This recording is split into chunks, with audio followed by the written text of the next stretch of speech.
Hello officers, welcome back to new academy. हम लोग आज यहाँ पे क्या करने वाले हैं, हम लोग पेपर को डिकोड करने वाले हैं। सीजीपीएससी का पेपर होने वाला है, सीजीएसआई का 2026 का, अभी 12 जुलाई को, है ना। तो उसके बेसिस पे ये एक डिकोडिंग वीडियो है। ये जो डिकोडिंग है वो सिर्फ एसआई के लिए ही नहीं है, ये पूरा का पूरा जितने भी पेपर सीजीपीएससी, सीजी व्यापम या कोई सा भी एग्ज़ाम कंडक्ट कराता है उसका एक बेसिक फीचर है, जिस माइंडसेट को हम लोग यहाँ पे आज डिकोड करने वाले हैं। जैसा कि आप स्क्रीन पे देख सकते हैं कि डिकोडिंग का क्लास कैसा होने वाला है।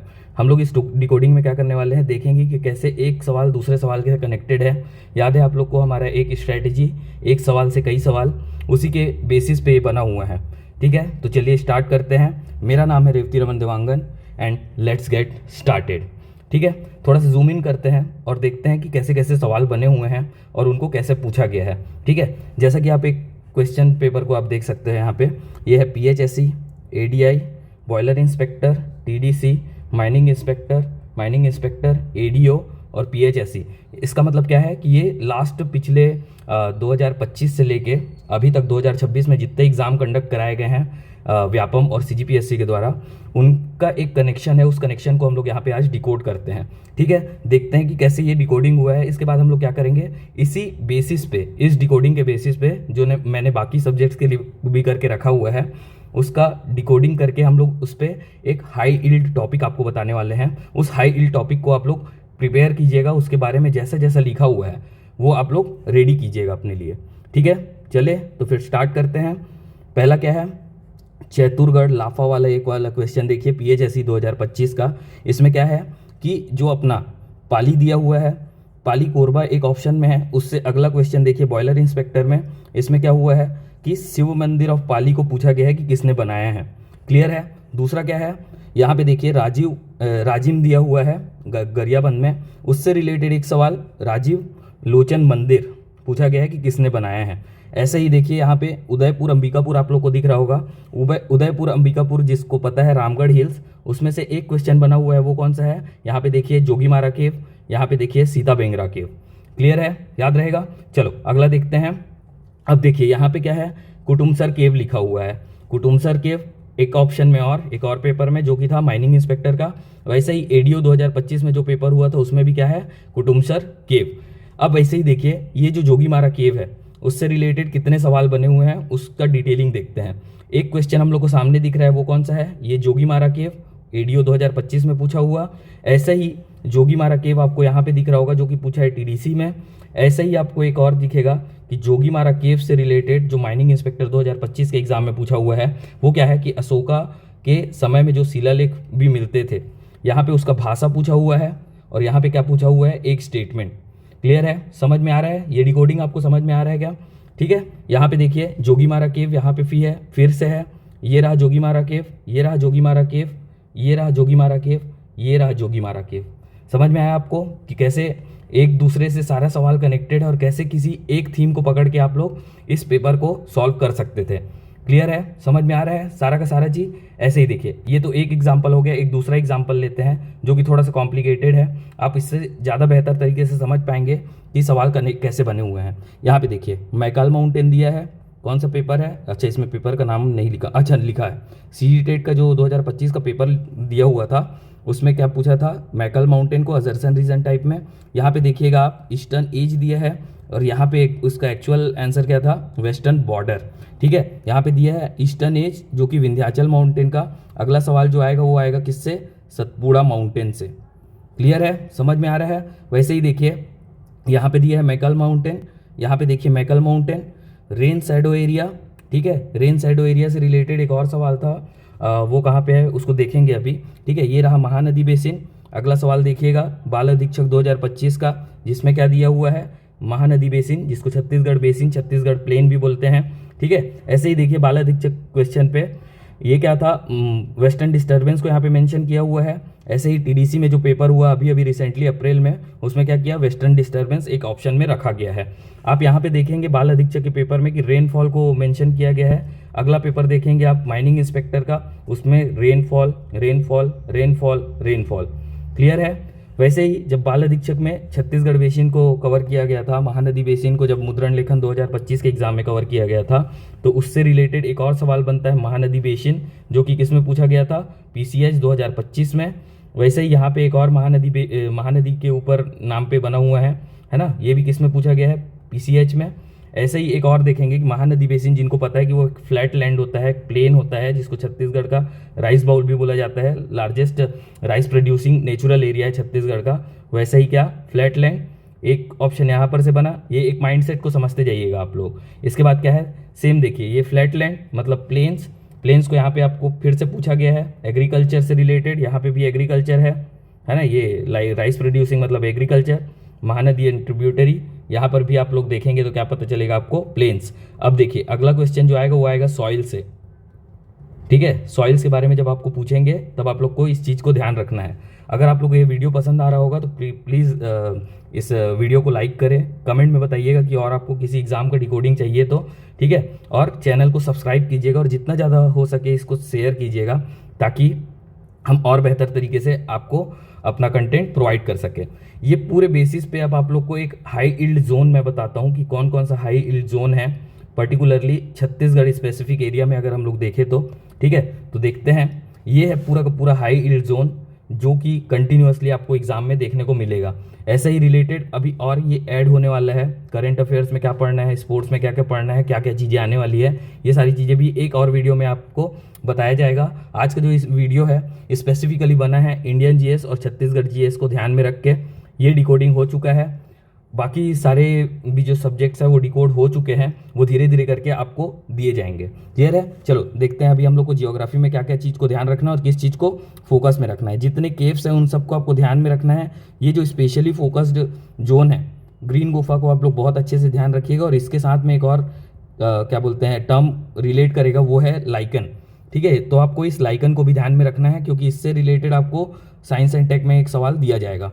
क्लियर है? वैसे ही देखिए कि कोल फील्ड्स, स्पेशली अगर उसमें भी देखा जाए तो कोल ब्लॉक्स है अराउंड कोरबा के पास जितने भी कोल ब्लॉक्स है, कोल माइंस है, उसको आप लोग एकदम अच्छे से ध्यान में रखिएगा। क्लियर है? वैसे ही रिवर की बात करें तो interlinking project, specially mentioned irrigation project, जो कि इकोनॉमिक सर्वे 2025-26 में मेंशनड है। जैसा कि आप देख सकते हैं सिद्ध बाबा जलाशय, Matnar barrage project, Deurgaon project, इन सब चीज़ को आप लोग को क्या करना है, ध्यान में रखना है। क्लियर है? इसके बारे में हर एक डिटेल आपके पास होना चाहिए। महानदी बेसिन, जैसा कि हम लोगों ने पिछले पेपर में देखा है कि मतलब पिछले स्लाइड में हमने देखा था कि क्या हो रहा था, महानदी बेसिन से लगातार सवाल आपको देखने को मिल रहा था, तो आप इसको छोड़ नहीं सकते हैं। क्लियर है? ऐसे ही मिनरल्स पे आप देखेंगे कुछ सवाल जो है, उसमें एक सवाल जो था वो फॉस्फोराइड पे पूछा जा चुका है ऑलरेडी।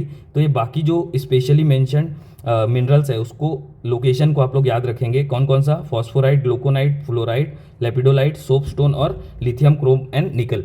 क्लियर है?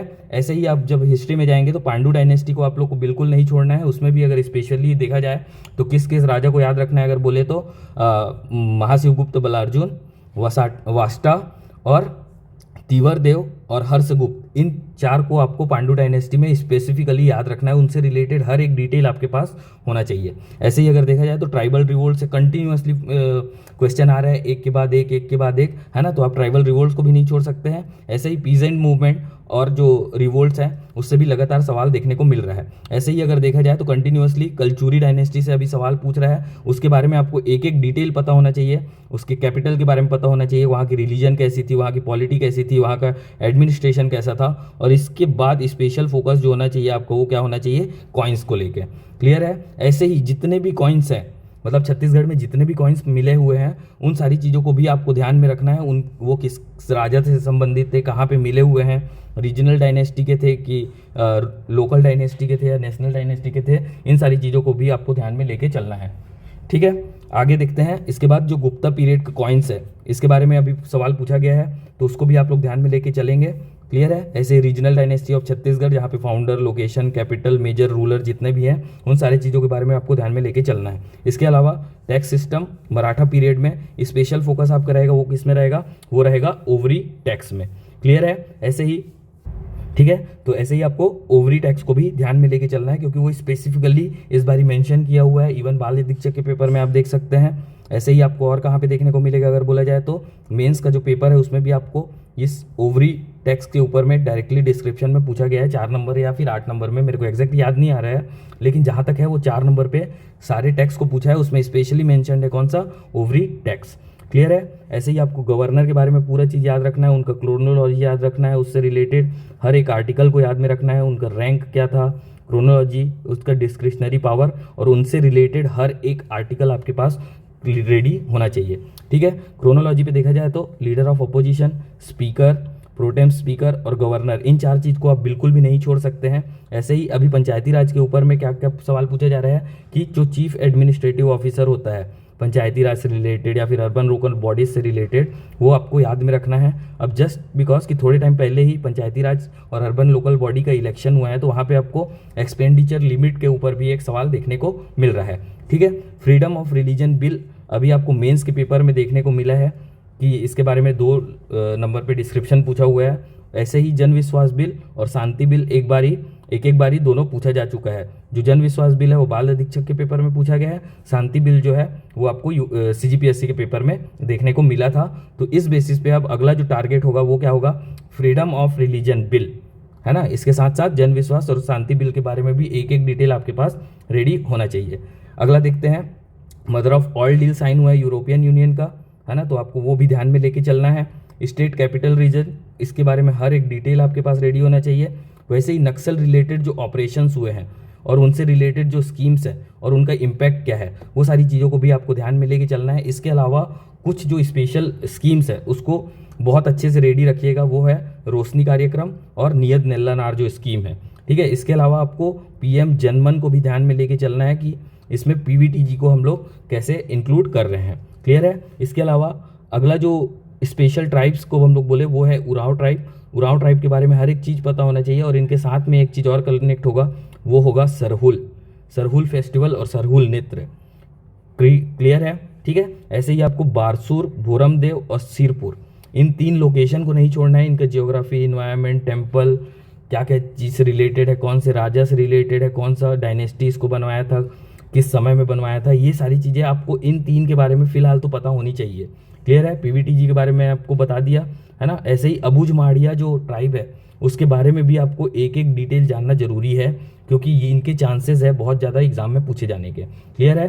खेलो इंडिया ट्राइबल गेम्स से फिर से सवाल देखने को मिल सकता है, ऑल तो ये बहुत हाईलाइटेड टॉपिक है। इससे रिलेटेड आपको मस्कट को ऑलरेडी पूछा जा चुका है ना। इससे रिलेटेड डिस्क्रिप्शन में मेंस में पूछा जा चुका है ना। ऐसे ही कोल टू CNG या कोल टू फर्टिलाइजर वाले जितने भी प्रोजेक्ट है छत्तीसगढ़ में जो चल रहे हैं, उनका लोकेशन और वो किनका जॉइंट ऑपरेशन है, इसके बारे में भी आपको पूछा जा सकता है। क्लियर है। लेटेस्ट अपॉइंटमेंट जो हुए हैं specially higher bodies like chief secretary, नए जो चीफ सेक्रेटरी बने उनका रैंक कौन सा है, वो जो चीफ सेक्रेटरी थे वो किस एरिया के DM थे या SDM थे, या जो भी उनका बैकग्राउंड है उसको भी आपको पूरी तरह से याद रखना है। SIC, स्टेट इन्फॉर्मेशन कमिश्नर, जो कि हमारे जो एक्स चीफ सेक्रेटरी थे, है ना, वो बने हुए हैं, तो उनको भी आपको ध्यान में लेके चलना है। ये कुछ स्पोर्ट्स को मैंने यहाँ पे मेंशन किया है जिसके बारे में आपको एक डिटेल कभी भी इनको छोड़ना नहीं है। Do not leave any sports, it's a kind request कि do not leave any sports, please याद रखिएगा इसको। कौन कौन सा है, hockey, cricket, football, kho kho, kabaddi, squash and chess. इसके अलावा जो अभी है वो कौन सा इंपॉर्टेंट है और बोला जाए तो ग्रैंड स्लैम जो टाइटल है उसको भी आपको ध्यान में लेके चलना है।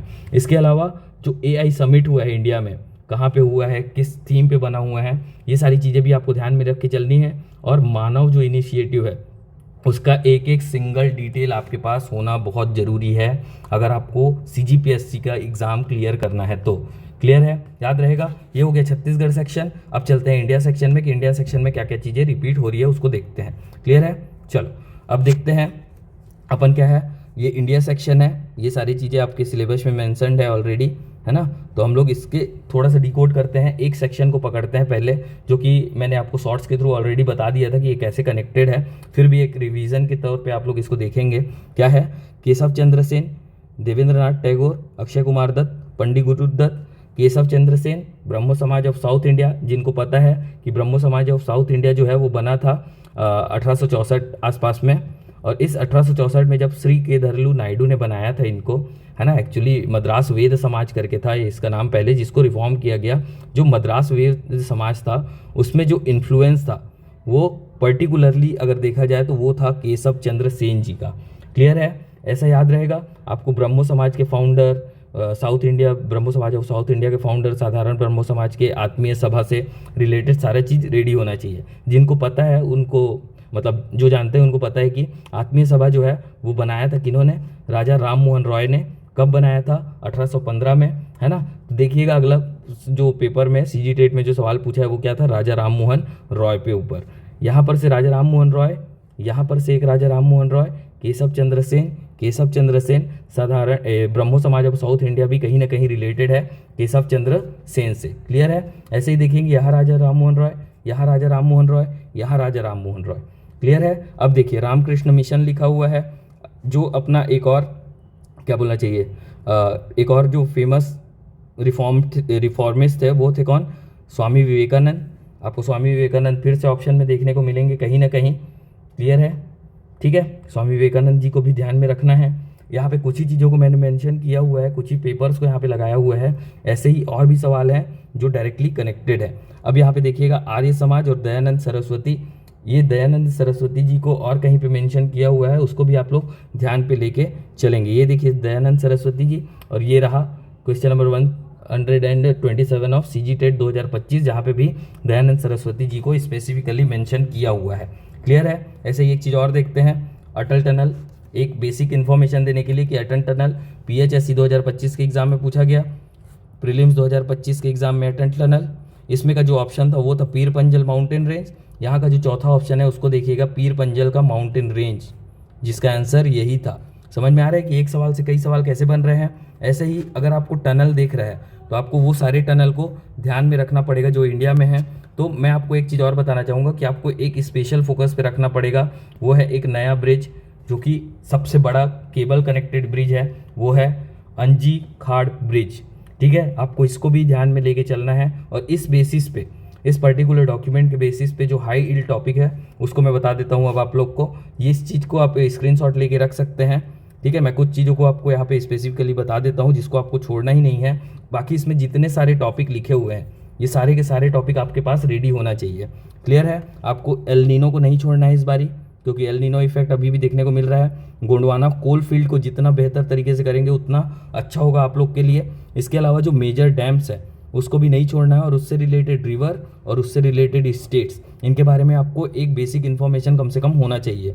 स्पेशल फोकस जो होगा वो होगा चिनाब रिवर पे और माही रिवर पे, जो कि राजस्थान में बजाज सागर डैम के बारे में आप लोग को दिया गया था। टेस्ट में भी आप लोगों ने इन सवालों को देखा होगा, क्योंकि जब मैं सवाल बनाते हैं, मतलब हम न्यू एकेडमी में जब सवाल बना रहे हैं संकल्प टेस्ट सीरीज़ के लिए, तो इन सारी बेसिस को हम लोगों ने ध्यान में रखा हुआ है कि कौन सा सवाल एग्ज़ाम में पूछा जा सकता है। इसीलिए आप देखते होंगे कि टॉप 60 मोस्ट प्रोबेबल MCQ हमारे जो है MPQs जो हमारे हैं वो टेस्ट में दिए जा रहे हैं आपको, जिसका एक्सप्लेनेशन आपको दिया जाता है टाइम टू टाइम, है ना। तो आप उस एक्सप्लेनेशन को पूरा देखें, स्किप ना करें, अदरवाइज आप लोग को घाटा हो सकता है और आपको फिर बाद में वो एक फोमो हो सकता है कि हमने इसको क्यों नहीं देखा। क्लियर है। Nuclear plant and project in India, इसको आपको ध्यान में रखना है। जो गोल्डन क्वाड्रिलेटरल प्रोजेक्ट है, इसके साथ साथ में जो स्पेशल इकोनॉमिक या फिर कोल कॉरिडोर है उसको भी आपको ध्यान में लेके चलना है। अभी के टाइम पे सबसे हाईलाइटेड टॉपिक है वो है क्रॉपिंग पैटर्न्स और जो फार्मिंग है, जैसे कि मिक्स्ड क्रॉपिंग या mixed farming, natural farming, inter cropping, इन सारी चीज़ों को आपको पूरी तरह से ध्यान में लेके चलना है। ऐसे ही जो सबसे इंपॉर्टेंट टॉपिक है हिस्ट्री से वो है फिलहाल बुद्धिज़्म, उसके तीनों पिटक का आपका एक एक डिटेल रेडी होना चाहिए। बुद्धिज़्म से रिलेटेड जितने भी लिटरेचर और मॉन्क्स हैं उन सारे के नाम पता होने चाहिए आपको। स्तूप से रिलेटेड क्वेश्चन आप बिल्कुल नहीं छोड़ सकते, यहाँ से एक क्वेश्चन आना बहुत ज़्यादा स्वाभाविक है। क्लियर है। ऐसे ही जैनिज़्म का फिलॉसफी को आप लोग ध्यान में रखेंगे, कहाँ कहाँ पे छत्तीसगढ़ में लोकेशन है जो जैनिज़्म से कनेक्टेड है, इनसे रिलेटेड कौन कौन से रूलर थे जैसे चंद्रगुप्त मौर्य या फिर खारवेल, इन सब चीज़ों के बारे में भी आपको ध्यान होना चाहिए। क्लियर है। लिटरेचर और बुक को कंटिन्यूअसली पूछा जा रहा है अभी दिल्ली सल्तनत और मुगल पीरियड के, तो आप लोग को इसको भी ध्यान में रखना है। एसोसिएशंस के बारे में मैंने आपको एक डिस्क्रिप्शन ऑलरेडी दे दिया है, तो आप लोग को उसको भी ध्यान में रखना, और इन पर्सनालिटीज़ को गलती से भी नहीं बोलेंगे, इनके रिलेटेड जितना भी चीज़ है वो आपके पास रेडी होना चाहिए। ऐसा ही जो अभी सबसे ज़्यादा हाईलाइटेड टॉपिक है, जो क्वेश्चन पेपर में दिखने के चांसेस बहुत ज़्यादा है, वो है वैदिक पीरियड में, जो कि है अर्ली वैदिक और लेटर वैदिक। दोनों के टाइम पे जो गॉड गॉडेस थे उसके बारे में, कैटेगराइजेशन ऑफ गॉड की, गॉड को जो 3 हिस्सों में बांटा गया है, 3 कैटेगरीज में जो बांटा गया है उसके बारे में भी आपको पता होना चाहिए। सोशियो पॉलिटिकल और रिलीजियस नेचर ऑफ सोसाइटी आपको पता होना चाहिए, वैदिक पीरियड में कैसा था, ठीक है। ऐसे ही महाजनपद पीरियड और उन रिपब्लिकन्स जो कि टोटल 5 रिपब्लिकन्स हैं महाजनपद के, उनको भी आपको ध्यान में लेके चलना पड़ेगा, ठीक है। उनके बारे में एक एक डिटेल आपके पास रेडी होना चाहिए। ऐसे ही इलेक्शन ईयर चलते ही रहता है, तो इलेक्शन सबसे ज़्यादा न्यूज़ पे रहेगा, उससे रिलेटेड आर्टिकल, उसका पार्ट कॉन्स्टिट्यूशन के कौन से हिस्से में है, नेशनल और स्टेट पार्टी कैसे बनते हैं, ये सारी चीज़ें भी आपको ध्यान में लेके चलनी पड़ेगी, ठीक है। ईसीआई का रोल, फंक्शन और स्टेटस सब चीज़ आपके दिमाग में होना चाहिए, तभी आप इस एग्ज़ाम को क्लियर कर सकते हैं। क्लियर है। पुलिस एडमिनिस्ट्रेशन और सेक्रेटेरिएट, इसका रोल, फंक्शन और स्टेटस आपको ध्यान में लेके चलना पड़ेगा। ऐसे ही अभी मेंस में आप लोगों ने देखा होगा कॉन्स्टिट्यूशनल मोरालिटी पे क्वेश्चन डाला हुआ है, तो इससे जो अगला क्वेश्चन निकल के आएगा जो कि प्रीलिम्स के लिए रहेगा, वो रहेगा क्या, कॉन्स्टिट्यूशनल गवर्नमेंट क्या होता है। क्लियर है। टाइप्स ऑफ मोशन को भी आपको ध्यान में रखना है, no confidence motion, censure motion, dissolution motion और गुलोटिन मोशन, इन सब चीज़ों को आप लोग को स्पेशली फोकस में डाल के चलना है। जजेस ऑफ सुप्रीम कोर्ट अभी बढ़ाए हुए हैं, तो उनका स्ट्रेंथ कितना है, including CJI and excluding CJI, ये सारी चीज़ें आपको पता होनी चाहिए। सुप्रीम कोर्ट से रिलेटेड जितना भी आर्टिकल है, जो पार्ट में मेंशन्ड है, वो सारी चीज़ें आपको क्लियर होनी चाहिए। सेंसस ऑफ इंडिया का 2011 का जो डाटा था, उसमें से जो मेजर हाईलाइट जो है वो सारी चीज़ें आपको पता होनी चाहिए, जैसे कि लिटरेसी रेट्स कहाँ ज़्यादा है, कहाँ कम है, सबसे ज़्यादा कहाँ है, सबसे कम कहाँ है, इनका क्रोनोलॉजी क्या हो सकता है। वैसे ही एसआईआर का जो सीक्वेंसिंग है, मतलब इसका जो प्रोसेस का सीक्वेंसिंग है, वो आपको देखने को मिल सकता है कहाँ पे, प्रीलिम्स के अगला क्वेश्चन पेपर में, ठीक है। अब देखो, न्यू बेस ईयर से सवाल पूछेंगे, न्यू टैक्स रेट से सवाल पूछा जाएगा, क्वांटिटेटिव और क्वालिटेटिव टूल्स पे सवाल पूछा जाएगा। यहाँ से आप असर्शन रीजन टाइप का क्वेश्चन भी बनाया जा सकता है।